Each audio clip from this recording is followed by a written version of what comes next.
7th, 1996, Chicago Tribune questioned the technology, wondering aloud if it would be able to trust Big Brother under our skin. If we would be able to trust Big Brother under our skin.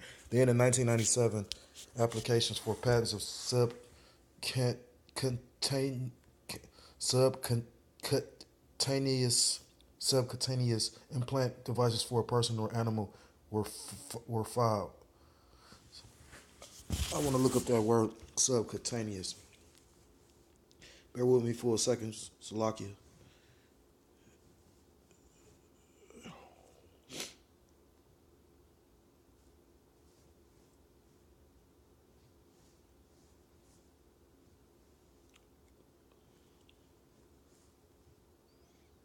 Subcutaneous.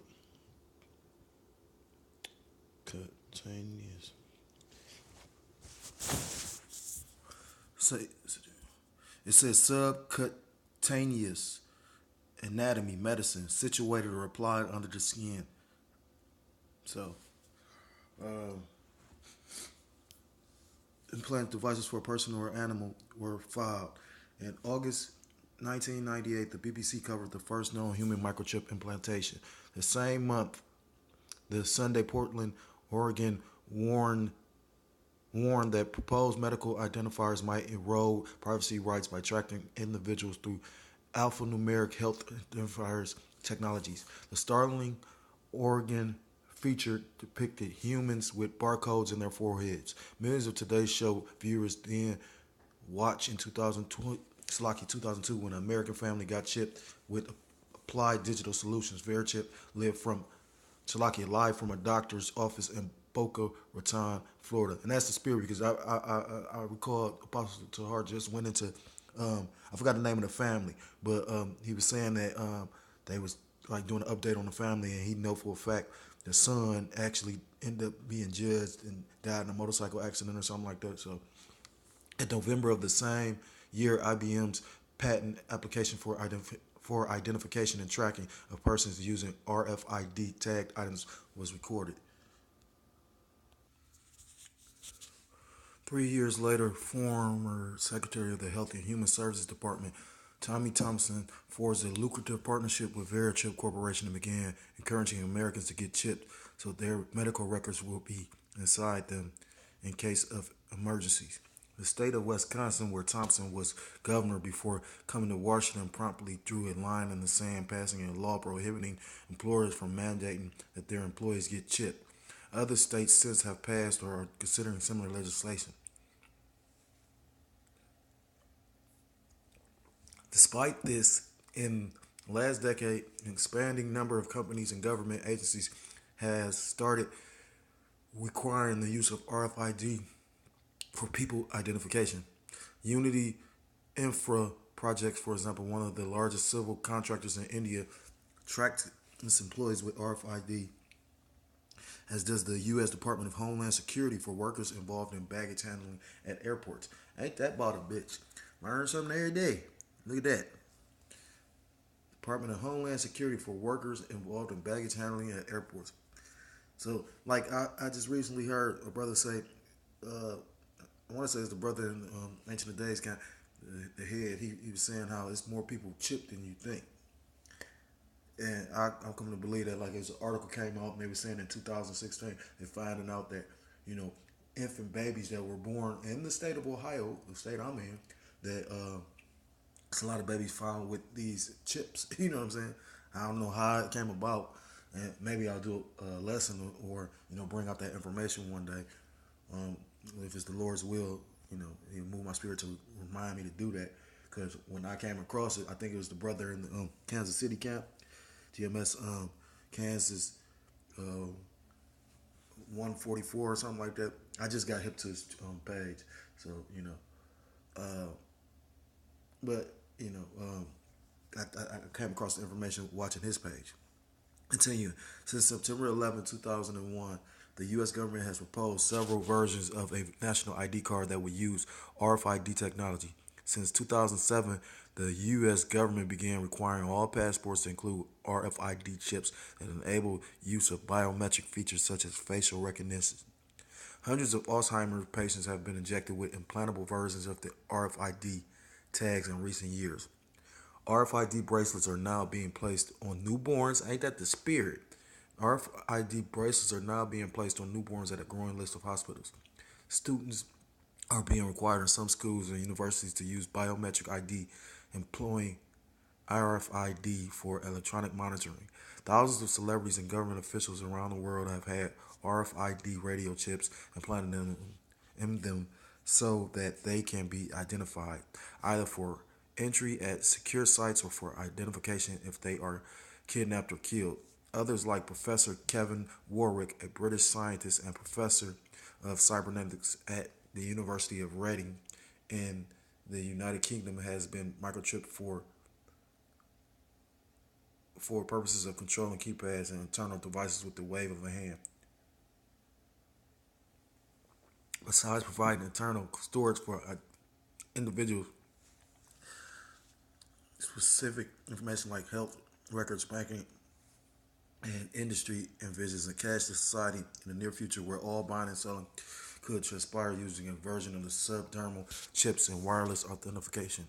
Salaki, wireless authentication.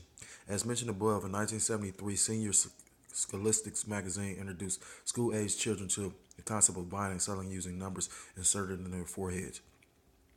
More recently, Time magazine in its feature story, The Big Bank Theory, and what it says about the future of money, recognized that this type of banking and currency exchange would not require a laser tattoo. Rather, the writer said your daughter can store the money any way she wants, on her laptop, on a debit card, even in the not too distant future, on a chip implanted under her skin. Joshua Ramo, The Big Bank Theory.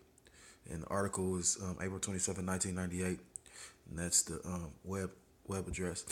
In 2007, the Positive ID, which owns the Food and Drug Administration approved VeriChip, electronically transmits patients' health information whenever a scanner is passed over the body, ominously launched Xmark as its corporate identity for implantable healthcare products. Skip forward to the present and suddenly the push for a national biometric identification system and RFID technologies all over the news and within industry trade reports. The next generation biometric market global forecast and analysis 2012-2017 noted that the global biometric identification market was surging toward the nearly 14 billion mark by 2017 with an estimated compound annual growth rate of 18.7%.